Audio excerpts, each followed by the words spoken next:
வணக்கம் நண்பர்களே, நான் உங்கள் பெப் தமிழ் நண்பன். இன்னைக்கு நான் பார்க்க போகிறது கடித வகைகளில் ஒன்றான உறவுமுறை கடிதம் அல்லது முறைசாரா கடிதம் என்று சொல்லக்கூடிய இந்த கடித வகை எப்படி அமைஞ்சிருக்கு, என்ன தகவல்கள்லாம் அதுக்குள்ளே இருக்கணும், இதனுடைய தன்மைகள் என்னென்ன அப்படின்றத பற்றிலாம் விரிவாக பார்க்க போகிறோம். இதை பார்க்கறதுக்கு முன்னாடி நம்ம சேனல் வரைக்கும் சப்ஸ்கிரைப் பண்ணால் பார்த்துருக்கோம், மறக்காமல் சப்ஸ்கிரைப் பண்ணுங்கள். பக்கத்தில் இருக்க பெல் பட்டனை கிளிக் பண்ணிட்டு தொடர்ந்து வீடியோ பாருங்கள். வாங்க வீடியோக்குள்ளே போகலாம். கடிதம் அப்படின்றது ரெண்டு வகைன்னு ஏற்கனவே ஒரு வீடியோவில் சொல்லியிருக்கேன். அதை பார்க்காதவங்க டிஸ்கிரிப்ஷன் லிங்க் கொடுக்குற, மறக்காமல் போய் பாருங்கள். அந்த ரெண்டு வகைகளில் ஒன்று முறைசாரா கடிதம், இன்னொன்று முறைசார் கடிதம். இந்த முறைசாரா கடிதம் பற்றி இந்த வீடியோவில் பார்க்கலாம். அதாவது உறவு முறைகளுக்குள்ளே எழுதக்கூடிய கடிதம் தான் முறைசாரா கடிதம் சொல்கிறாங்க. இதை தனிப்பட்ட கடிதங்கள் அப்படின்னு சொல்லலாம். அதாவது பொதுவாக உறவினர்களுக்கு, நம்ம குடும்பத்தை சார்ந்தவர்களுக்கு, நம்முடைய நண்பர்களுக்கு அல்லது ரொம்ப அறிமுகமான ஒருத்தருக்கு எழுதக்கூடிய கடிதங்களை தான் நாம் முறைசாரா கடிதம் அப்படின்னு சொல்லுவோம். அது என்ன முறைசாரா ஒன்றும் இல்லைங்க. ஒரு கடிதம் எழுதுறதுக்குன்னு ஒரு வரையறை, ஒரு ஃபார்மெட் நம்ம சொல்லுவோம் இல்லையா, அந்த வழிமுறை இப்படி தான் இருக்கணும், ஒரு அமைப்பு இருக்கு இல்லையா, அந்த அமைப்புக்குள்ளே எழுதுறது முறைசார் கடிதம். அந்த மாதிரி அமைப்பெல்லாம் எதுவுமே இல்லாமல் எழுதக்கூடியதான் முறைசாரா கடிதம். நம்ம நண்பர்களுக்கு, நம்முடைய உறவினர்களுக்கு, நம்முடைய குடும்பத்தினருக்கு எழுதக்கூடிய கடிதத்தில் எந்த விதமான வடிவமைப்பெல்லாம் கிடையாது. நமக்கு எப்படி தோணுதோ அப்படியே நம்ம அதை எழுதுவோம். இந்த கடிதத்தை எழுதுறதுக்கு குறிப்பிட்ட ஒரு காரணம் இருக்கலாம், இல்லாமல் கூட இருக்கலாம். இப்போது நம்முடைய நண்பர்களுக்கு எழுதக்கூடிய கடிதத்தில் குறிப்பாக ஒரு காரணம் இருக்கணும், இதுக்காக தான் கடிதம் எழுதணும் அப்படி கிடையாது. நமக்கு பிடிச்சதை சொல்கிறதுக்கு அல்லது நம்முடைய கருத்தை சொல்கிறதுக்கு எதுக்கு வேணால் நம்ம கடிதம் எழுதலாம். அதனால் இதுக்கு காரணம் கட்டாயம் இருக்கணும், வலுவான காரணம் இருந்தால் தான் கடிதம் எழுதணுன்ட்டு எந்த விதமான இதுவும் கிடையாது.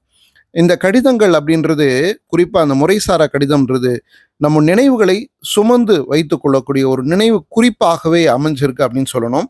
என்றைக்கோ எழுதிய ஒரு கடிதத்தை இன்றைக்கு நாம் எடுத்து படிக்கும்போது அது அலுவலக கடிதமாக, அதை முறைசார் கடிதமாக இருந்தால் அதில் பெரிய மகிழ்ச்சி ஒன்றும் நமக்கு வந்துடாது. ஆனால் நம்ம உறவினர், நம்முடைய நண்பர், நமக்கு பிடிச்சவங்க எழுதின கடிதம் ரொம்ப வருஷம் கழித்து நம்ம திரும்ப எடுத்து படிக்கும்போது அது நமக்குள்ள மிகப்பெரிய ஒரு பாதிப்பை ஏற்படுத்தும், மிகப்பெரிய ஒரு மகிழ்ச்சி அல்லது வருத்தத்தை உணர்வுபூர்வமாக உருவாக்கும் அப்படின்றது நிதர்சனமான உண்மை. அப்படிப்பட்ட அந்த கடிதங்களை முறை சாரா கடிதம் அப்படின்னு சொல்கிறோம். எந்த கட்டமைப்பும் பின்பற்றப்படாமல் எழுதக்கூடிய கடிதம் தான் இந்த முறைசாரா கடிதம். உங்களுக்கு புரிஞ்சிருக்குன்னு நினைக்கிறேன். சரி, இந்த மாதிரி முறைசாரா கடிதங்களில் என்னென்ன விஷயங்கள்லாம் இருக்கும், எது சார்ந்தெல்லாம் அந்த கடிதங்கள் எழுதுவாங்க அப்படின்னு பார்த்தீங்கன்னா, முதல்ல பார்த்தீங்கன்னா பிறந்தநாள் கொண்டாட்டம் பற்றி ஒரு கடிதத்தை நண்பருக்கு எழுதலாம். இந்த கடிதம் பார்த்தீங்கன்னா நம்முடைய பிறந்தநாள் தான் இருக்கணும் அவசியம் இல்லை. நம்முடைய குடும்பத்தில் இருக்கிற யாரோ ஒருத்தருடைய பிறந்தநாளை, அண்ணன், தம்பி, தங்கை, அப்பா, அம்மா யாருடைய பிறந்தநாளை விழாவாக நம்ம கொண்டாடுறோமோ அந்த விழா குறித்த ஒரு தகவலை நம்முடைய நண்பர்களுக்கு, உறவுகளுக்கு தெரிவிக்கிறதுக்காக, அந்த விழாவில் கலந்துக்குங்க அப்படின்னு சொல்லி அழைக்கிறதுக்காக ஒரு கடிதத்தை நாம் எழுதலாம். அடுத்து பார்த்தீங்கன்னா நாம் செய்த ஒரு பயணம் குறித்த ஒரு தகவல்களை தெரிவிப்பதற்கு, நம்முடைய விடுமுறை காலத்தை எப்படியெல்லாம் நம்ம செலவு பண்ணோம் அப்படின்றத பற்றி நம்முடைய நண்பர்களுக்கு தெரிவிக்கிறது, அல்லது நம்ம விடுமுறையை நம்ம சிறப்பாக கொண்டாடலாம் வாங்க அப்படின்னு சொல்லிட்டு நண்பர்களுக்கு, உறவுகளுக்கு ஒரு அழைப்பு எடுக்கிறதுக்காகவும் ஒரு கடிதத்தை எழுதலாம். அடுத்து பார்த்திங்கன்னா ஒரு தவறை மன்னிக்கும்படி கேட்பதற்காக ஒரு கடிதத்தை எழுதலாம். அதாவது நான் ஒரு தப்பு பண்ணிட்டேன், என்னை மன்னிச்சுங்க அப்படின்னு சொல்லிட்டு நண்பர்களுக்கு, உறவுகளுக்கு ஒரு கடிதம் எழுதணும் இல்லையா, அந்த மாதிரி எழுதக்கூடிய கடிதம் இருக்குது. அடுத்து பார்த்திங்கன்னா இது தப்பு, இந்த தப்பு அவங்க பண்ணியிருக்காங்க, அதை அவங்க சரி பண்ணிக்கிற வரைக்கும் அவங்க கூட நான் பேச மாட்டேன் அப்படின்னு சொல்லிட்டு சொல்கிறது, அவங்க மன்னிப்பு கேட்காம நான் அவங்க கூட எந்த பேச்சுவார்த்தையும் வச்சுக்க மாட்டேன் அப்படின்னு சொல்கிறது. அதாவது ஒருத்தரை மன்னிப்பு கேட்கும்படி சொல்லுவதற்கும் ஒரு கடிதத்தை எழுதலாம். அடுத்து பார்த்தீங்கன்னா ஒருத்தருடைய சாதனையை கொண்டாடுவதற்கு, வாழ்த்துவதற்கு கூட ஒரு கடிதம் எழுதலாம். இப்போ நண்பர் ஒரு சாதனை பண்ணிட்டாரு, பிரமாதம்ப்பா, நீ அற்புதமாக அதை செஞ்சு நீ முடிச்சிட்ட, சாதனை பண்ணிட்ட, உனக்கு வாழ்த்துக்கள் அப்படின்னு சொல்லி ஒரு கடிதம் எழுதலாம். அதே மாதிரி ஒருத்தர் ஒரு 10ஆம் வகுப்பு தேர்வில் வெற்றி பெற்றாங்க, நம்முடைய உறவினர் அல்லது நம்முடைய நண்பர் அல்லது அவங்களுடைய குழந்தைகள் வெற்றி பெற்றாங்கன்னா அதுக்கு வாழ்த்து தெரிவிக்கலாம். 12ஆம் வகுப்பில் மாநிலத்தில் முதலிடம் பெற்ற அந்த குழந்தையை வாழ்த்தி நம்ம ஒரு கடிதம் எழுதலாம். அந்த மாதிரி வாழ்த்து கடிதங்களும் எழுதுவது உண்டு. அடுத்து பார்த்தீங்கன்னா ஒருத்தருடைய நலனை விசாரித்து கடிதம் எழுதுவாங்க.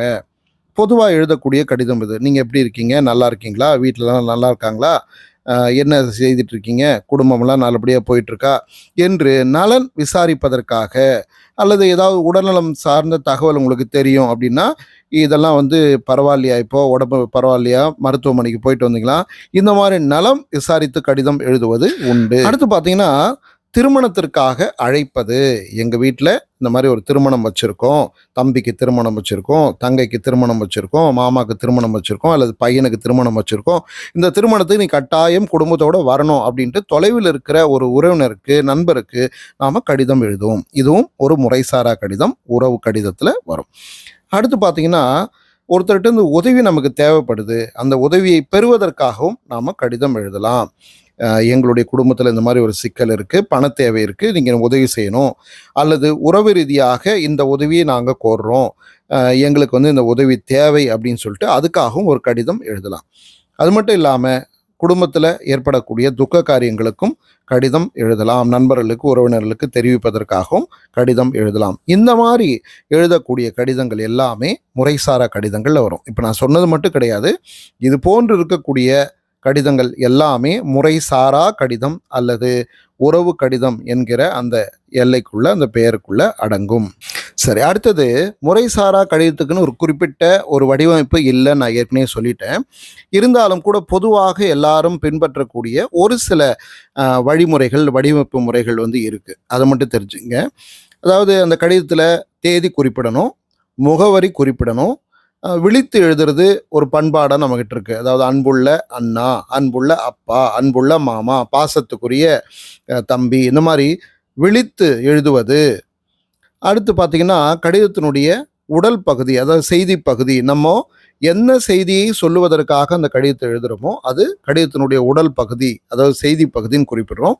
அதுக்கடுத்து பார்த்திங்கன்னா, யார் அனுப்புகிறாங்களோ அவங்களுடைய பெயர், அவங்களுடைய கையெழுத்து, இது பொதுவாக இருக்கும். அடுத்து பார்த்தோன்னா உரைமேல் முகவரி. ஏன்னா அப்போ தான் வந்து எளிதாக நம்ம கடிதத்தை யாருக்கு அனுப்புகிறோமோ அவங்க அந்த கடிதத்தை வாங்கும்போது யார் நமக்கு அனுப்புனாங்க அப்படின்றத அவங்க எளிதாக தெரிந்து கொள்ள முடியும். அதனால் அந்த முகவரியை மிகச்சரியாக எழுத வேண்டியது நம்முடைய கடமை. இப்படிப்பட்ட இந்த கடிதங்களை நாம் இன்றைக்கு எழுத மறந்து விட்டோம். இனி வரும் காலங்களில் இதை நாம் பின்பற்றி நம்முடைய நண்பர்களுக்கு, உறவுகளுக்கு கடிதங்கள் எழுதி அனுப்பினோம்னா அதெல்லாம் வந்து வருங்காலத்தில் பெரிய ஒரு பொக்கிஷமாக பாதுகாப்பாங்க. உங்களுக்கு அந்த மாதிரி கடிதங்கள் வரும்போது நீங்கள் கூட திரும்பி எடுத்து பார்த்தீங்கன்னா உண்மையிலே ஒரு மகிழ்ச்சி தரக்கூடியதாக இந்த கடிதங்கள் அமையும். எழுதி பாருங்கள். இந்த வீடியோ உங்களுக்கு பிடிச்சுன்னா லைக் பண்ணுங்கள், ஷேர் பண்ணுங்கள், கமெண்ட் பண்ணுங்கள். அடுத்து முறைசார் கடிதங்களுக்கும் தனியாக வீடியோ போடுறேன், பார்த்து பயன்பெறுங்கள். நன்றி நண்பர்களே. நான் உங்கள் வெப் தமிழ் நண்பன்.